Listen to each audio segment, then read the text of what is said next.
Hi all, welcome to competitive cracker. നമുക്കിന്ന് set ഫിസിക്സിലെ ഒരു PYQ 1 മിനിറ്റ് കൊണ്ട് ചെയ്ത് നോക്കിയാലോ.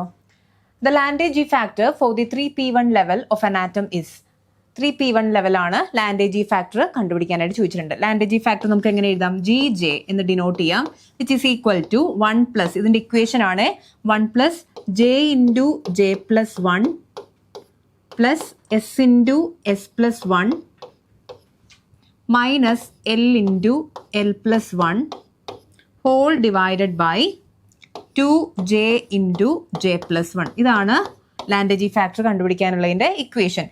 ഇത് 1 പ്ലസ് കഴിഞ്ഞിട്ട് ഇതിന് മാത്രമാണ് ഈ ഒരു ന്യൂമറേറ്റർ ഇതിന് മാത്രമാണ് വരുന്നത്. ഓക്കെ, നമുക്കിതിൽ J വേണം, S വേണം, L വേണം. അത് 3p1 എന്നാണ് തന്നിട്ടുള്ളത്.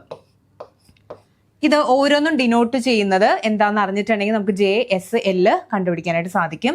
ഈ 3 എന്ന് പറയുന്നത് സ്പിൻ മൾട്ടിപ്ലിസിറ്റി ആണ്. അതായത് സ്പിൻ മൾട്ടിപ്ലിസിറ്റി എന്ന് പറയുന്നത് 2s plus 1 എന്നാണ്. 2s plus 1 is equal to 3 എന്നാണ് ഇത് മീൻ ചെയ്യുന്നത്. അപ്പോൾ ഇതിൽ നിന്ന് നമുക്ക് S എന്ത് കിട്ടും? S is equal to നമുക്ക് 1 എന്ന് കിട്ടും. പിന്നെ P എന്ന് പറയുന്നത് ഡിനോട്ട് ചെയ്യുന്നത് for P L is equal to എന്താണ്?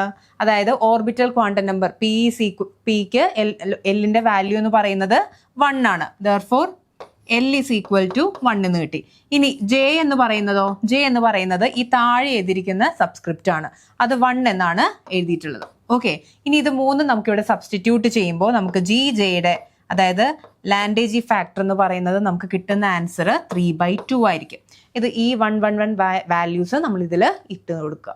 ഓക്കെ, അപ്പോൾ ഇവിടെ ആൻസർ വരുന്നത് ഓപ്ഷൻ C ആണ്. അപ്പോൾ ഇതുപോലുള്ള യൂസ്ഫുൾ ആയിട്ടുള്ള വീഡിയോസിനായിട്ട് stay tuned always. Thank U.